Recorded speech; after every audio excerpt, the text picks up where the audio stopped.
IPL 2026 का नतीजा आ गया। बेंगलोर ने गुजरात को हरा दिया। इसके बाद बेंगलोर के फैंस कुर्ता फाड़ टी शर्ट फाड़ करके नाचने लगे।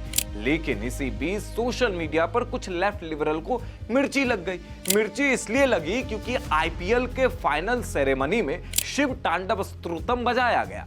गायक कैलाश खेर के द्वारा यह शिव तांडव स्तोत्र गाया गया और उसके बाद पूरे स्टेडियम में एक अलग ही माहौल बन गया था। हर हर महादेव के नारे गूंजे, ड्रोन का लाइट शो हुआ, त्रिशूल बनाया गया और इसी त्रिशूल की वजह से लेफ्ट लिबरल बौखला गए। ऐसा लग रहा है कि ये त्रिशूल का लाइट शो ना हुआ हो, बल्कि ये त्रिशूल उन्हें ही चुभा दिया गया हो।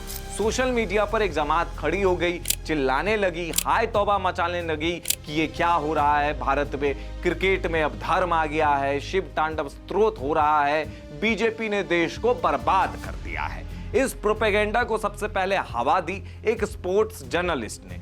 आप उनके ट्वीट पढ़िए। उसने अपने ट्वीट में लिखा है कि keep religion out of sport. लेकिन मैडम ये भूल गई कि ये सोशल मीडिया का दौर है और आप जो भी लिखते हैं उसका ब्लूप्रिंट यहां छप जाता है। जो मैडम आज ज्ञान दे रही हैं कि स्पोर्ट्स से रिलीजन को दूर रखना चाहिए, तो यही मैडम साल 2021 में जब तुर्की फुटबॉल टीम बीच मैदान में रोजा तोड़ रही थी, तो ये मैडम उसके लिए माशाअल्लाह लिखती है। जब आईपीएल में शिव तांडव स्तोत्र होता है तो लिखती क्या है? Keep religion out of sport. मतलब मुस्लिम करे तो सभ्यता और सांस्कृतिक छूट और हिंदू करे तो सांप्रदायिकता और कट्टरता। लोग ये भी ज्ञान दे रहे हैं कि अगर ऐसा ही चलता रहा तो भारत हिंदू राष्ट्र हो जाएगा। भाई मेरे, भारत हिंदू राष्ट्र क्यों होगा? भारत हिंदू राष्ट्र है, जो फैक्ट है, यहां हिंदुओं का परसेंटेज ज्यादा है। अगर हिंदू अपनी सभ्यता अपनी संस्कृति को दर्शा रहा है तो वो कहां से कम्युनलिज्म हुआ, मुझे ये कोई बता दे। सड़क पर कोई नमाज पढ़ता है तो सांस्कृतिक आजादी और कोई मैदान में शिव तांडव स्तोत्र बजा रहा है तो ये कम्युनलिज्म। जय श्री राम का नारा लगाना कम्युनलिज्म और नारे तकबीर करना सेकुलरिज्म। इन लोगों के बयान को सुनने के बाद मुझे कसम से यही लगा कि लाइट शो जो हुआ है ना, वो त्रिशूल बनाया गया। वो त्रिशूल आकाश में नहीं बल्कि इनके चबूतरे पर बना दिया गया है।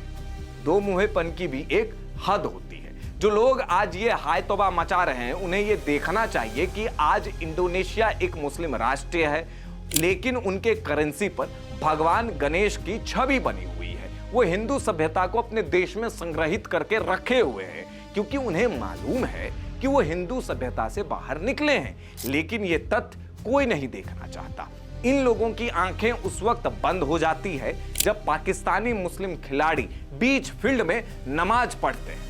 मैं एक सवाल पूछता हूं और एक तथ्य भी देता हूं। साल 1989 में पाकिस्तान में इंडिया वर्सेस पाकिस्तान एक मैच होता है। इस मैच में पता है क्या हुआ? श्रीकांत जो भारत के सलामी बल्लेबाज थे, उनके ऊपर कुछ दर्शक दीर्घा से कूद कर अटैक करते हैं और इसी मैच के दौरान बाबरी मस्जिद को लेकर पोस्टर लगाए गए थे जिसमें साफ साफ कहा जा रहा था कि मंदिर वहां नहीं बनेगा।